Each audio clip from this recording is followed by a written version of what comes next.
다 함께 기도하심으로 2021년 11월 7일 주일 예배를 시작하겠습니다. 우리에게 있는 대제사장은 우리의 연약함을 동정하지 못하실 리가 아니요 모든 일에 우리와 똑같이 시험을 받으신 이로되 죄는 없으시니라. 그러므로 우리는 긍휼하심을 받고 때를 따라 돕는 은혜를 얻기 위하여 은혜의 보좌 앞에 담대히 나아갈 것이니라. 아멘. 처음과 나중에 되시는 하나님 아버지, 저희를 택하시고 예수 그리스도의 피로 정결케 하여 주셔서 예배하는 백성 삼아 주심을 감사드립니다. 또한 지난 한 주간도 저희의 마음과 생각을 지켜주시고 저희의 발걸음이 실족하지 않도록 진리 가운데 인도하심을 감사드립니다. 하나님의 은혜로 살았던 저희들, 오늘 거룩한 주일을 맞이하여 우리의 몸을 거룩한 산 제물을 삼아 예배 드리오니 홀로 영광받아 주시옵소서.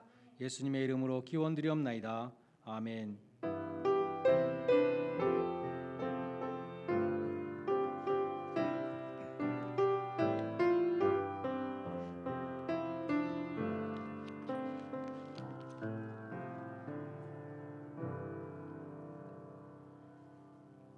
다 함께 일어나셔서 43장 찬송을 함께 부르시겠습니다.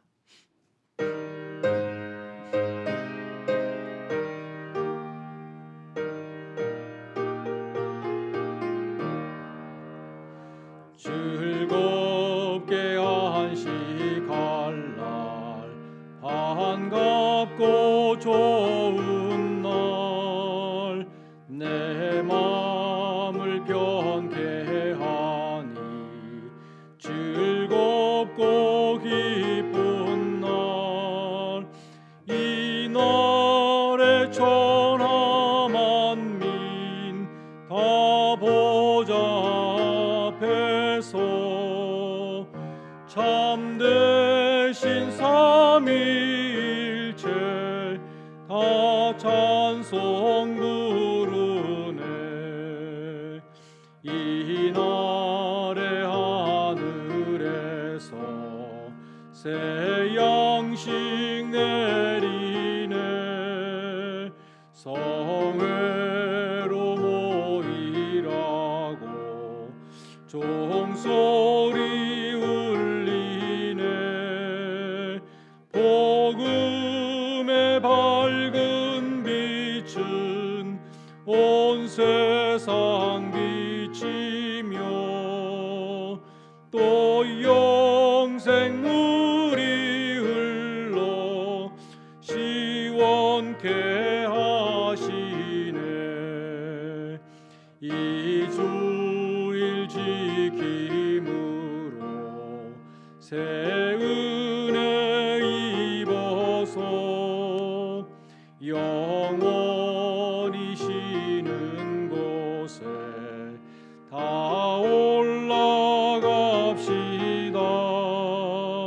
성부께 찬미하고 성자와 또 성령 참되신 삼위일체 다 찬송 부르세.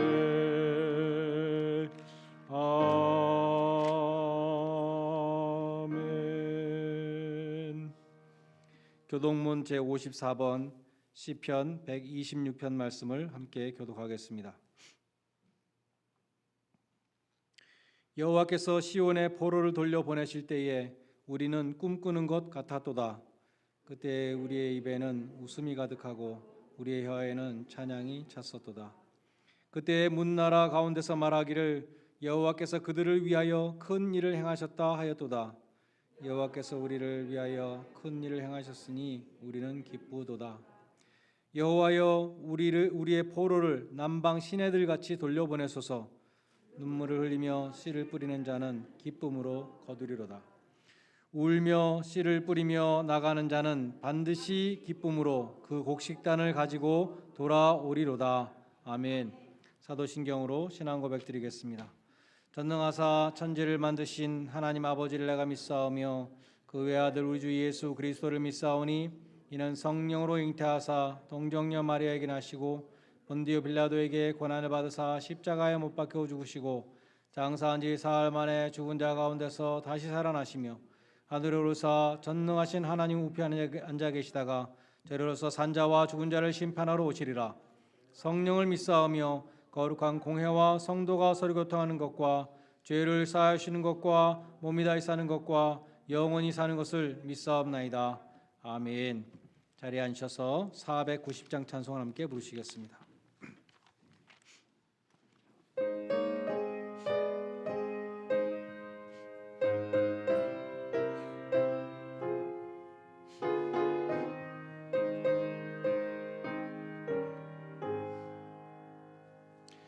주여 지난 밤 내 꿈에 배였으니 그 꿈 이루어 주옵소서.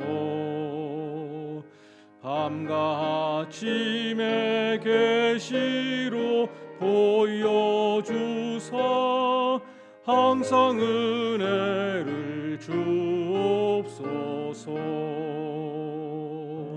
나의 놀라운 꿈 정녕 남이 끼는 장차 큰 은혜 받을 편이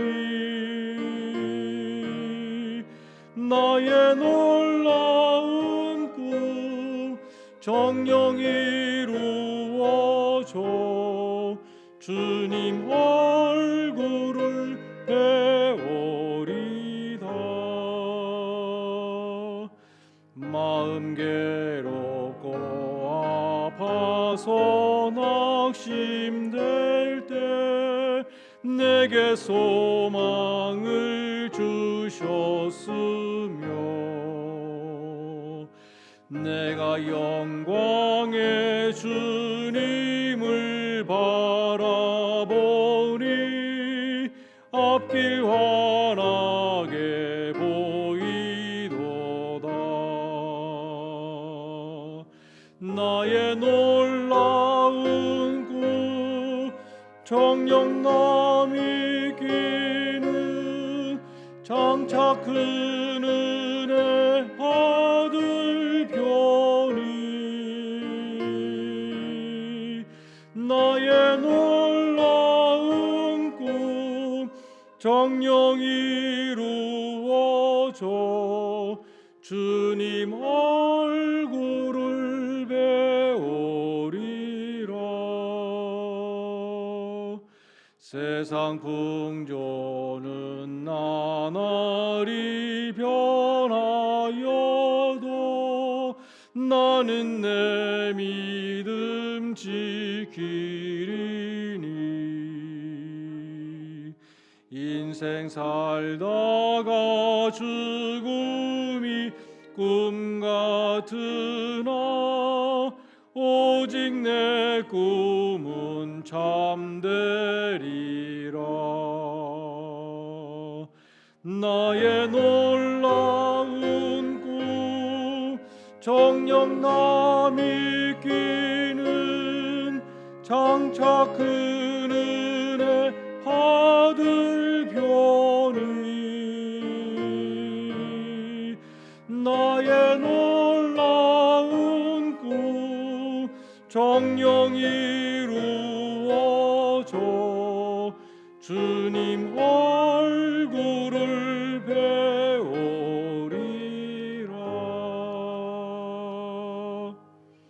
전영숙 권사님의 인도로 함께 기도하시겠습니다.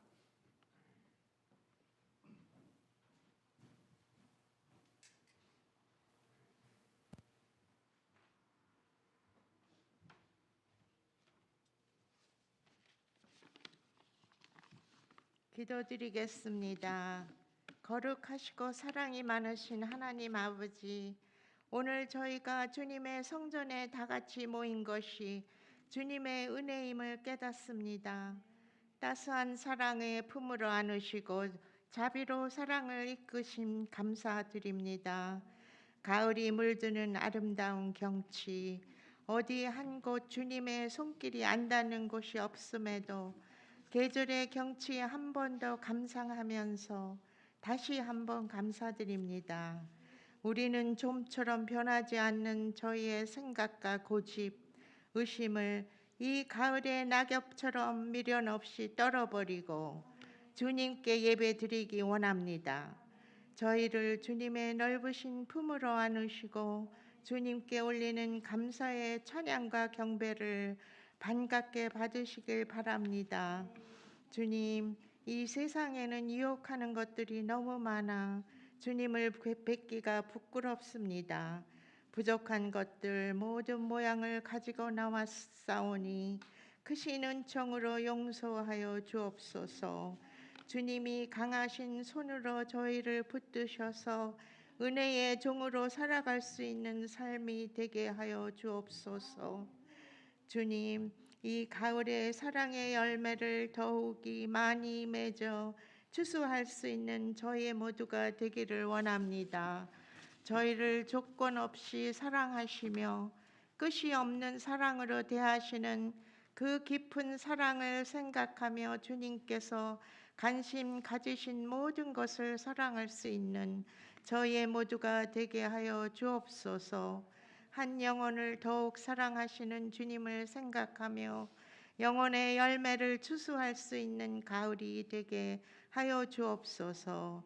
저희가 있음으로 인하여 이 세상이 사랑으로 바뀌져 가는 놀라운 역사가 있게 하여 주옵소서.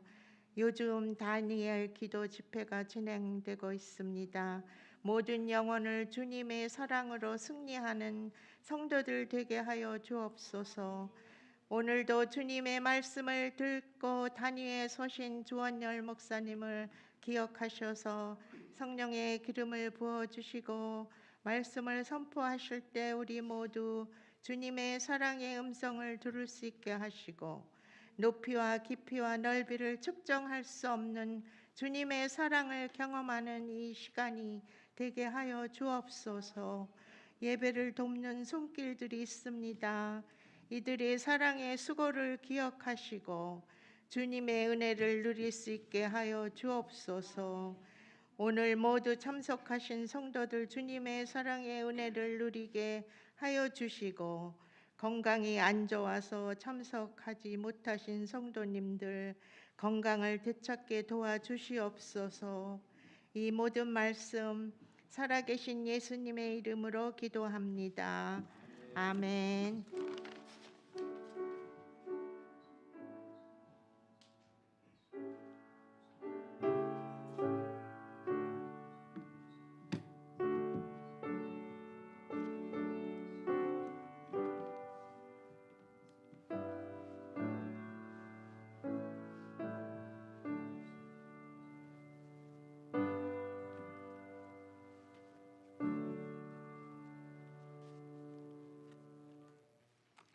성경 말씀 고린도전서 6장 1절로 20절 말씀을 봉독하겠습니다.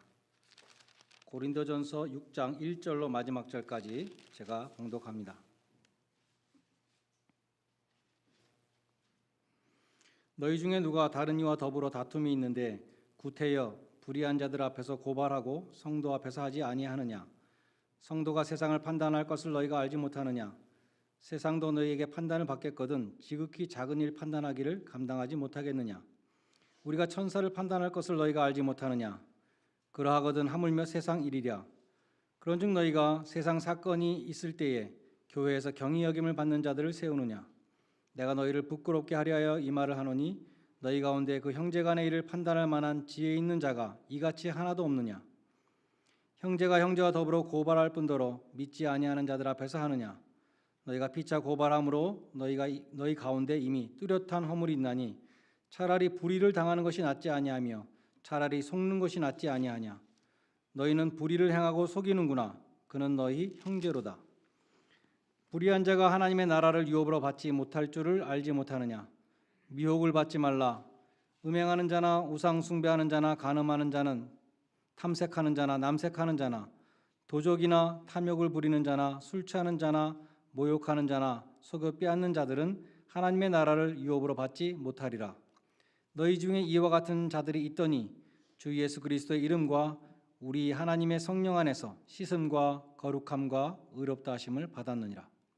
모든 것이 내게 가하나 다 유익한 것이 아니요 모든 것이 내게 가하나 내가 무엇에든지 얽매이지 아니하리라.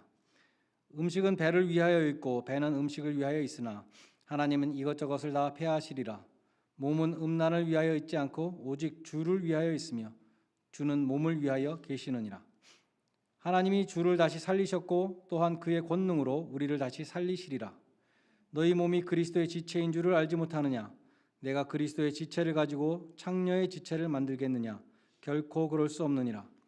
창녀와 합하는 자는 그와 한 몸인 줄을 너희가 알지 못하느냐? 일러스되 둘이 한 육체가 된다 하셨나니 주와 합하는 자는 한 영이니라. 음행을 피하라. 사람이 범하는 죄마다 몸 밖에 있거니와 음행하는 자는 자기 몸에 죄를 범하느니라. 너희 몸은 너희가 하나님께로부터 받은 바 너희 가운데 계신 성령의 전인 줄을 알지 못하느냐? 너희는 너희 자신의 것이 아니라 값으로 산 것이 되었으니 그런즉 너희 몸으로 하나님께 영광을 돌리라. 아멘.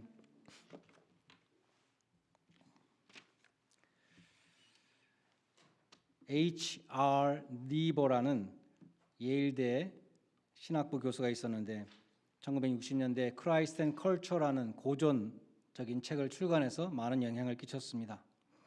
그는 역사상 존재했던 여러 유형의 교회들이 이 세상의 문화에 대해서 어떻게 반응하였는가를 5가지 유형으로 나눴어요.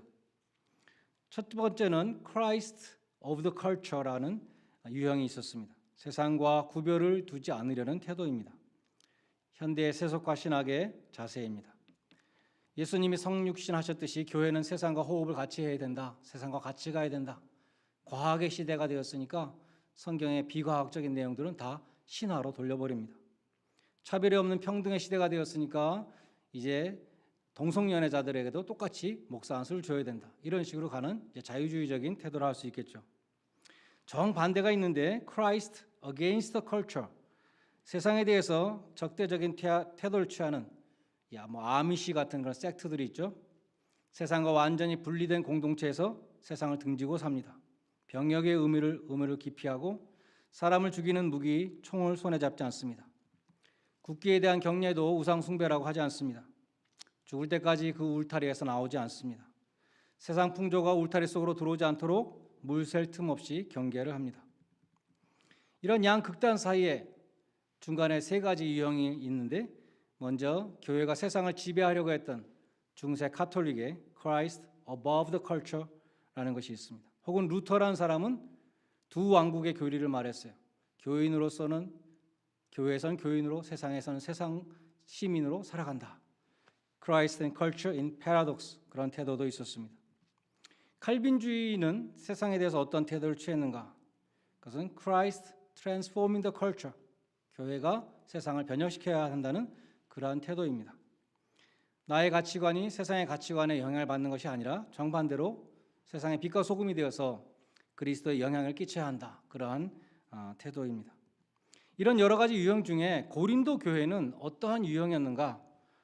Christ of the culture에 속한다고 할 수 있습니다. 세상의 풍조가 교회 안에 들어와 있었습니다. 더 정확히 말하면 이 사람들은 지금 다 바울의 전도로 새 신자들인데 예전에 행하던 세속적인 태도를 버리지 않고 그대로 갖고 있었다는 것이죠. 우리가 봉독한 고린도전서 6장에는 그 고린도 교인들이 버리지 못했던 세상의 풍조 2가지를 지금 예로 들고 있습니다. 법정 소송과 음행의 문제입니다. 먼저 1절로 8절은 교회 내에서 형제를, 같은 교인을 법정에 고소하는 문제를 다룹니다. 이 문제는 한국 교회의 문제이기도 하죠. 1970년대에 한국 장로계 고신 측이 있습니다. 고신 측은 고소파와 반고소파, 서로 세상 법정에 고소했는데 여기 고소하지 말라 그랬다. 이거 가지고 싸움이 났어요. 고소파와 반고소파. 그래서 교단이 분열되기까지도 했었고, 오늘날 한국의 법원에 소송되는 모든 소송 건수의 20%가 교회에 대한 거래요. 교회에서 얼마나 많이 싸움을 하는지 세상 법정에서 다루는 모든 사건의 20%가 교회 싸움이라는 것입니다. 변호사 비용이 비싸니 미국은 얼마나 비쌉니까? 변호사 비용이 비싼데 엄청난 소송의 변호사 비용을 지불하는 교회가 있어요. 교회 안에 싸움이 나서. 교단이 소송에 휩싸이면 천문학적인 변호사비가 나옵니다. 그것을 소속 교회들에게 또 좀 내달라고 부탁하는 그런 경우도 있습니다. 유대인들은 자기들끼리 같은 마을에서 문제가 생기면 회당에서 시나고그에서 다뤘어요. 법원에 가는 게 아니라 자기들끼리 해결합니다. 우리식으로 말하면 교회에서 해결했습니다. 신약 성경에 공회가 나오잖아요. 산헤드린 공회. 로마 정부에서도 인정했던 대제사장이 의장이 되고 종교 지도자를 70명으로 이루어진 자치 의결 교환. 유대인들에게 문제가 생기면 자기들끼리 그 공의회에서 산헤드린 공회에서 해결했다는 것이죠. 사도행전에 보면 기독교 교회에도 예루살렘 공의회가 나옵니다. 사도행전 15장에 보면 사도 바울이 유대인에게도 할례를 줘야 되는가 이 문제를 가지고 사도들의 모임에 가서 이것을 판결해 달라고 부탁을 하죠. 그래서 교회 내의 문제를 세상 법정으로 가져가는 것은 구약에도 없고 신약에도 없어요. 세상 법정에서 교회 문제를 해결하겠다 하는 것은 유대 기독교의 전통이 아니라 헬라의 문화였습니다. 법정이 없는 곳은 헬라 땅이 아니다 할 정도로 법정이 많았죠. 그리고 헬라인들은 배심원 제도가 있었어요. 그러한 법정의 문화가 로마로 이어졌고 로마는 법이잖아요. 로마 법. 오늘날 미국은 이러한 그레코 로만 전통에 있다고 할 수 있습니다. 미국의 로이어들의 숫자가 2016년 기준으로 1.3 밀리언이 넘는데요. 매년 아주 많이 늘어나고 있다고 합니다. I will sue you 이런 말 얼마나 많이 듣습니까?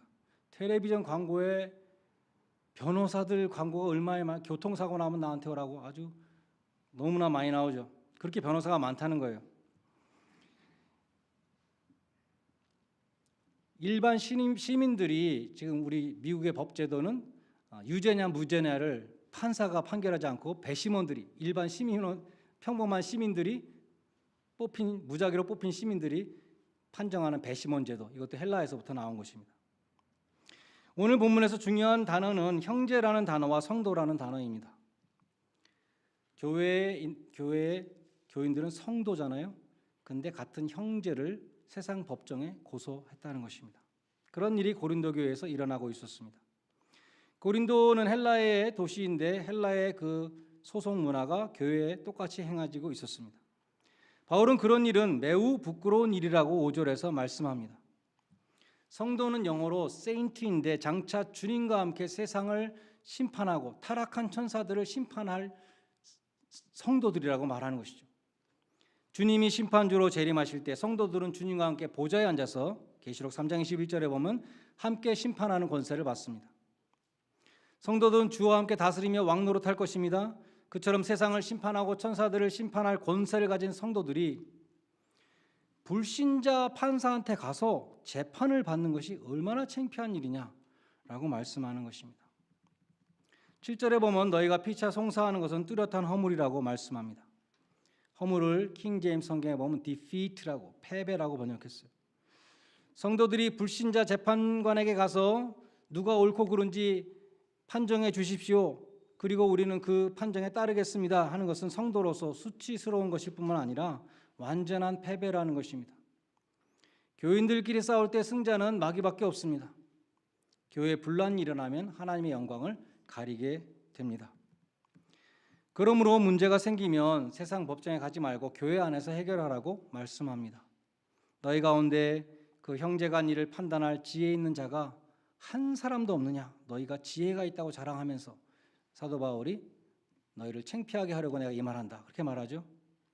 성도 간의 문제는 교회 내에서 판단해서 해결하라는 것입니다. 교회에서 전혀 존경을 받지 못하는 사람, 성경도 하나도 모르고 교회가 뭔지도 모르고 세상 경험도 없고 그런 사람한테 가서 머리가 허연 목사 장로들이 가서 우리 문제가 생겼는데 판결해 주십시오. 얼마나 창피한 일인가. 그것은 패배다라고 말씀하는 것이죠. 결론은 7절에 있습니다. 세상 법정까지 가느니 차라리 불의를 당하는 것이 낫지 아니하며 차라리 속는 것이 낫지 아니하냐. 형제들 간에 손해를 보고 참는 것이 낫지 않겠느냐. 70번씩 7번이라도 용서라고 주님은 말씀하셨습니다. 주님께 믿고 맡기면 주님이 해결해 주십니다. 주님이 해결해 줄 때는 아무런 부작용이 없습니다. 후유증도 없습니다.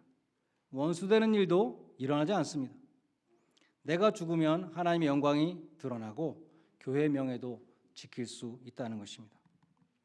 로마서 12장 19절은 원수를 친히 갚지 말고 하나님의 진노하심에 맡기라고 말씀합니다.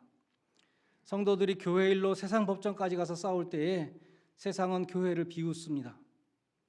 살아계신 하나님이 치리하시도록 인내하고 기도하며 기다리는 그러한 복된 성도들이 되어야 할 것입니다. 두 번째로 고린도 교회에는 고린도의 음란한 문화가 그대로 들어와 있었습니다. 오늘 본문에는 그들이 음행을 정당하기 위한 주장이 두 가지 나오는데, 첫째는 모든 것이 가하다는 것입니다. 우리가 예수 믿고 죄사함 받았고 율법으로부터 자유함을 얻었는데 음행을 해도 된다는 것이죠. 거기에 대해서 바울은 모든 것이 가하나 다 유익한 것이 아니요 모든 것이 가하나 내가 무엇이든지 얽매이지 아니하리라, 이렇게 말씀을 해요. 영어로 I will not be mastered by anything. 내가 어떤 것에도 종로로 타지 않겠다. 술이나 담배나 마약이나 음행이나 중독이 되면 거기 이제 종로로 살게 되잖아요. 나는 자유다. 나는 크리스찬의 자유를 갖고 있다라고 말하면서 그런 일들 행할 때 오히려 종로로 타게, 죄의 종로로 타게 된다는 것입니다. 고린도 교인들이 음행을 정당화하는 두 번째 주장은 식물은 배를 위하여 있고 배는 식물을 위한다. 배는 스토마크잖아요. 우리 먹는 배. 음식이 이 배를 위해 있는 것처럼 우리 몸은 음란을 위해 있다. 이런 말을 했습니다. 그러나 바울은 음식을 먹는 것과 음란은 엄연히 다르다고 말씀합니다. 음식을 먹는 것은 죄가 아니지만 음행은 죄인 것이죠. 특별히 바울은 오늘 본문에서 우리 몸이 왜 중요한가, 왜 몸으로 죄를 지으면 안 되는가, 왜 몸으로 하나님께 영광 돌려야 되는가, 이 모든 것들에 대해서 성부, 성자, 성령, 삼위일체 하나님을 들어서 말씀합니다. 첫 번째로 성부 하나님은 우리 몸을 창조하셨을 뿐만 아니라 그의 권능으로 우리를 다시 살리실 것입니다. 예수님도 사람의 몸을 입고 이 세상에 오셨고 하나님이 예수님의 죽은 몸을 다시 살리셨습니다. 그러므로 영혼만 중요하고 몸은 중요하지 않다는 생각 많이 갖고 있는데 그것은 비성경적이에요. 영혼은 선하고 육체는 악하기 때문에 예수님이 육체를 입을 수 없다. 초대교회 영지주의 이단이 있었습니다. 우리 몸이 중요하지 않다면 하나님이 왜 몸의 부활을 일으켜 주시겠습니까? 하나님 보시기에 몸이 그처럼 중요하기 때문에 우리는 몸의 청지기로 살아야 되죠. 잘 관리해야 되고 몸으로 죄를 지으면 안 된다는 것입니다. 18절에 보면 다른 죄와 달리 음행하는 자는 자기 몸에 죄를 범한다 말씀합니다. 그리고 16절에 보면 창녀와 합하는 자는 저와 한 몸이 되는 것이다 말씀하면서 하나님이 아담과 이브에게 주신 말씀을 인용해요. 둘이 합하여 한 몸을 이룰지라. 하나님이 우리 몸을 주셨고 우리 몸을 부활시킬 것이기 때문에 우리 몸으로 죄를 지으면 안 된다는 것입니다. 두 번째, 성자 예수님은 우리의 몸을 값주고 사신 주인이시며 우리 몸은 그리스도의 지체라고 말씀합니다. 17절은 우리가 예수를 믿음으로 주님과 한 영이 되었다고 또 말씀합니다. 우리는 주님의 몸된 교회의 지체, 멤버가 되었습니다. 주님께서 나는 포도나무여 너는 가지다 말씀하셨죠. 그런데 창녀와 한 몸이 됨으로써 우리 몸을 창녀의 지체로 만드는 것은 있을 수 없는 일이라고 15절과 16절에서 말씀합니다. 예수님은 우리를 자신의 피로 값주고 사셨습니다. 그래서 계시록 5장 9절에 보면 24장로가 새 노래로 주님을 찬양하는데 그 가사에 보면 사람들을 피로 사서 하나님께 드리시고 이런 가사가 있어요. 베드로전서 1장 19절에 하나님이 우리를 구속하실 때 금이나 은으로 구속하신 것이 아니라 그리스도의 보배로운 피로 우리를 구속하셨다고 사셨다고 말씀합니다. 오늘 본문 19절과 20절도 너희는 너희 자신의 것이 아니라고 말합니다. 너희는 너희 몸을 값주고 사신 주님의 것이다 말씀합니다. 내 몸은 값주고 사신 주님의 것이기 때문에 내 몸이라고 내 마음대로 하면 안 된다는 것입니다.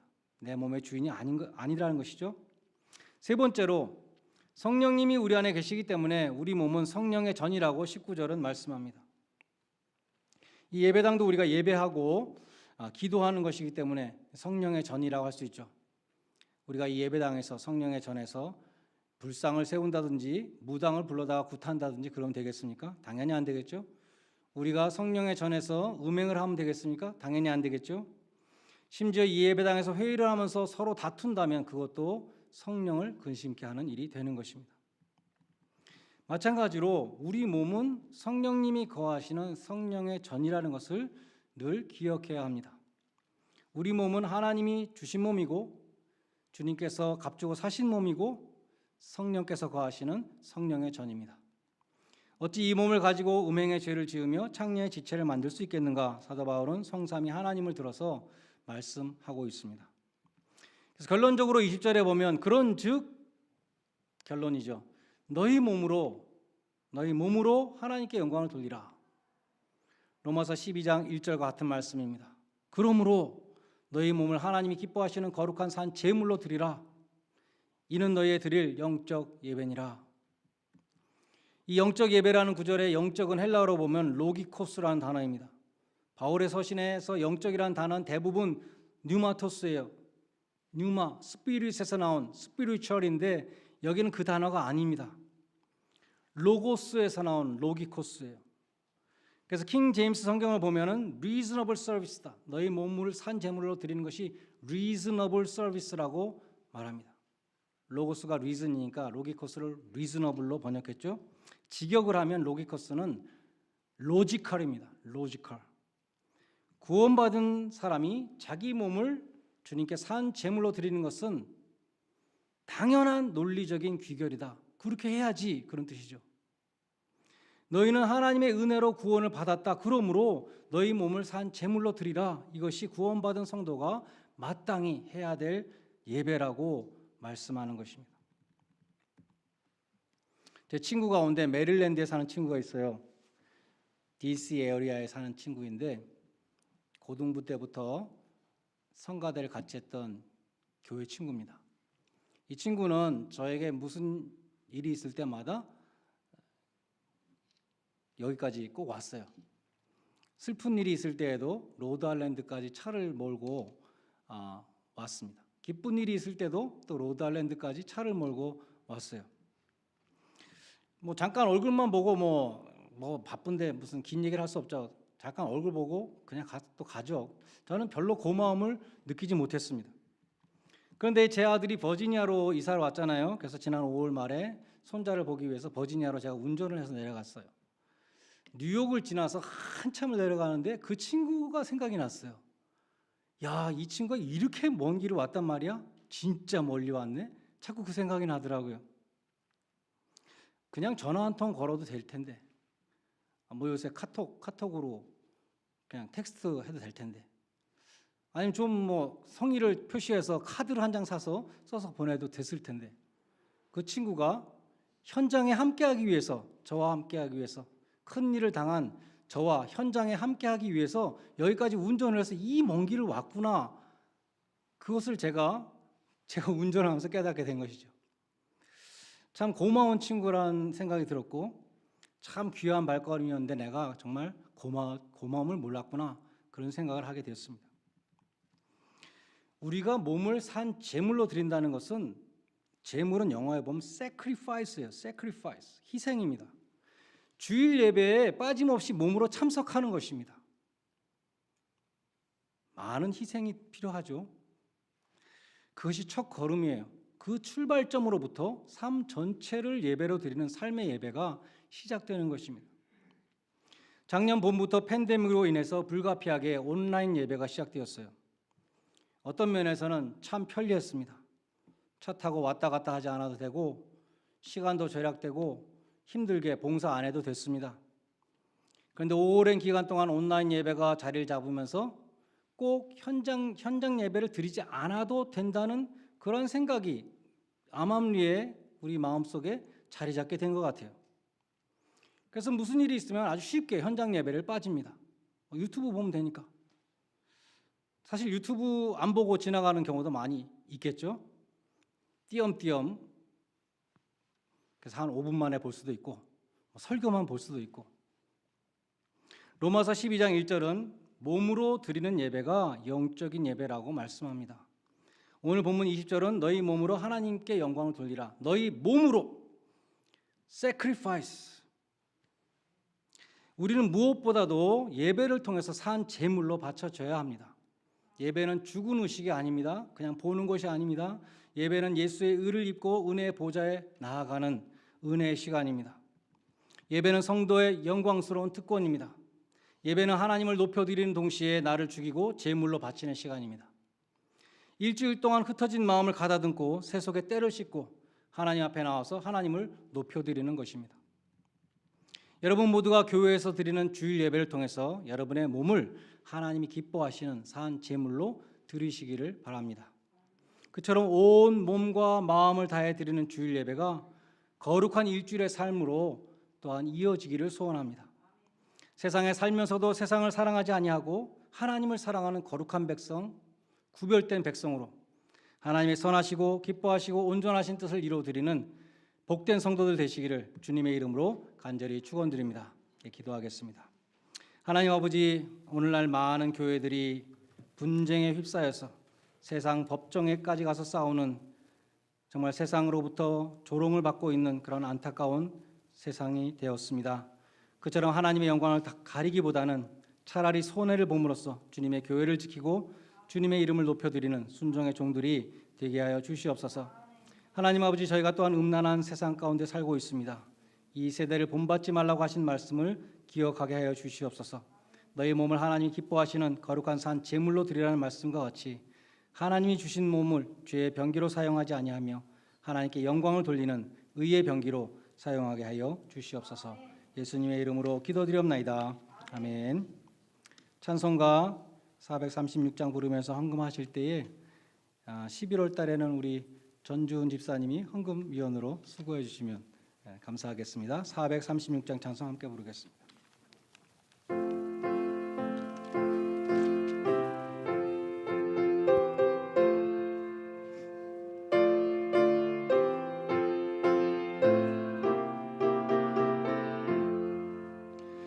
나 이제 주님의 새 생명 얻은 몸, 옛 것은 지나고 새 사람이로다.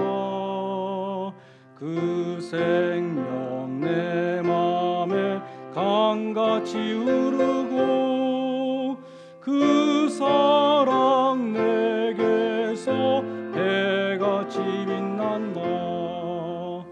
영생을 누리며 주 안에 살리라. 오늘도 내일도 주 함께 살리라. 주 안에 감추인 새 생명 얻으니 이전에 좋던 거 이제는 값없다. 하늘의 은혜와 평화를 맛보니 찬송과 기도로 주 함께 살리라. 영생을 누리며 주 안에 살리라. 오늘도 내일도 주 함께 살리라. 산천도 조목도 새 것이 되었고 죄인도 원수도 친구로 변한다. 새 생명 얻은 자 영생을 누리니 주님을 모신 마 새 하늘이로다. 영생을 누리며 주 안에 살리라. 오늘도 내일도 주 함께 살리라. 주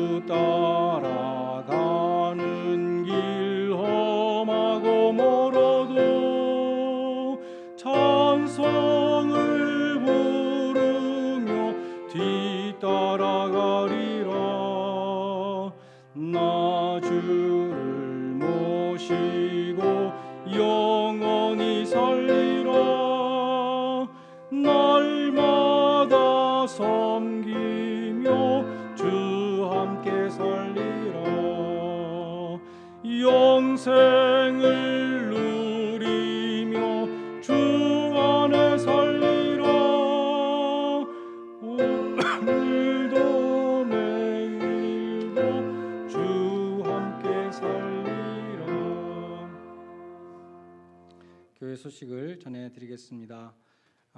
아버님이 돌아가셔서 한국에 갔던 우리 김영종 청년이 오늘 예배에 참석했어요. 우리 격려의 박수로 한번 김영종 청년을 격려해 주시면 감사하겠습니다. 김영종 청년, 네, 고맙습니다. 우리 11월 21일 다음 주일은 추수감사주일로 지킵니다. 우리 청년, 장년 연합 예배로 드리고 여전도에서 만찬은 아니지만 맛있는 점심 식사를 준비해 주신다고 합니다. 11월 친교 다과 담당해 주시는 모든 분들께 감사드립니다. 우리 청년부는 12월 3일 금요일에 종강 예배를 드립니다. 추수감사주일 이후에는 우리 청년들이 다 집에 가서 몇 명 남지 않게 돼요. 또 그나마 많은 청년들이 주일학교 중고등 교사로 봉사하고 있기 때문에 주일 예배에 함께 참여할 청년들은 몇 명 되지 않을 것입니다. 다니엘 기도회가 11월 1일 지난주 월요일부터 3주 동안 매일 저녁 금요일만 제외하고 매일 저녁 7시부터 9시까지 모이고 있습니다. 토요일 아침 기도회 쉬고 있고요. 여러분 밖에 보시면은 그 참석표가 있는데 거기다가 참석할 수 있는 날짜 이름을 쓰세요. 그러면 안 오려고 하다가도 이름을 썼기 때문에 오게 되잖아요. 오면은 여러분이 은혜를 받고 여러분에게 좋습니다. 여러분들이 많이 참여하셔서 기도하는 시간 가질 수 있기를 바라겠습니다. 다 일어나셔서 마지막 1장 찬송을 함께 부르겠습니다.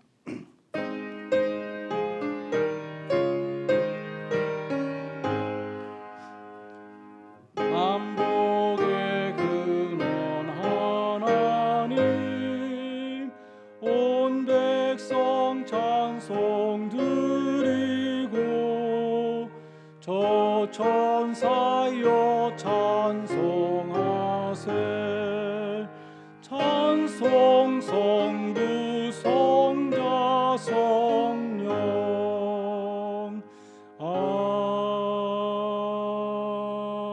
아멘. 하나님 아버지, 저희가 오늘도 함께 모여 현장 예배 드릴 수 있도록 허락해 주심을 감사드립니다. 현장 예배를 자유롭게 드릴 수 없었던 오랜 기간 동안 저희도 모르게 예배를 소홀히 하는 마음이 생겼습니다. 주일날 모여서 함께 예배 드리는 신앙생활의 가장 기본을 소홀히 하는 풍조가 생겼습니다. 주님, 저희를 불쌍히 여겨 주시옵소서. 모이기에 힘쓰는 교회가 되게 해주시고 저희 몸을 하나님이 기뻐하시는 거룩한 산 제물로 드리는 성도들이 되게 하여 주시옵소서. 사랑의 주님, 오늘도 거동이 불편하여 예배 자리에 나오지 못한 시니어 교우님들 위로하여 주시고 수술 후 회복 중이신 김선재 사모님에게 새 힘을 더하여 주시옵소서. 허리를 다쳐서 예배 나오지 못하고 있는 이승화 교우님을 속히 치유해 주시고 서지원 간사님의 건강을 지켜주시며 우리 에릭 교우님의 회복을 도와주시옵소서. 교우님들 가운데 육신이 약한 분들과 마음이 힘든 분들에게 영육간의 강건함을 허락해 주시고 영적으로 침체되어 있는 분들에게 영혼의 소성함을 주시며 모든 염려를 주님께 믿음으로 맡길 수 있는, 그래서 세상에 줄 수 없는 평안을 누리는 복된 성도들이 되게 하여 주시옵소서. 하나님 아버지, 안영화 집사님의 언니께서 날마다 회복되게 하심을 감사드립니다. 아무런 후유증 없이 완쾌되도록 인도해 주시고 치유의 하나님을 증거하게 하여 주시옵소서.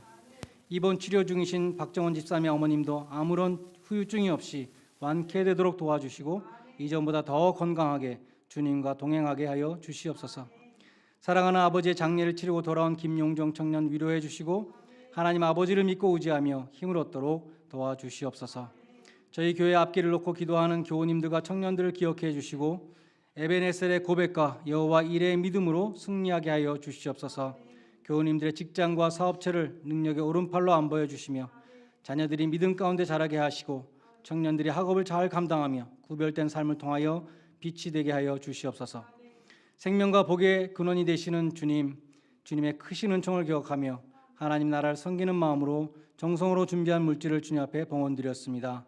우리의 마음 중심을 기뻐 받아주시고 이 헌금이 사용되어질 때에 주님의 복음의 광채가 드러나게 하여 주시옵소서. 주님 앞에 귀한 예물을 바친 손길들마다 축복해 주셔서 주님의 몸된 교회를 늘 사랑하며 하나님의 나라를 먼저 구하는 청지기들이 되게 하여 주시옵소서. 이제는 우리를 값주고 사신 주 예수 그리스도의 은혜와 주를 살리신 권능으로 우리도 다시 살리실 하나님 아버지의 무한하신 사랑하심과 우리의 몸을 성전 삼아 주시는 성령의 교통하심이 예배의 삶으로 하나님께 영광 돌리기를 소원하는 주의 모든 백성들 위해 이제로부터 영원까지 함께 있을지어다. 아멘.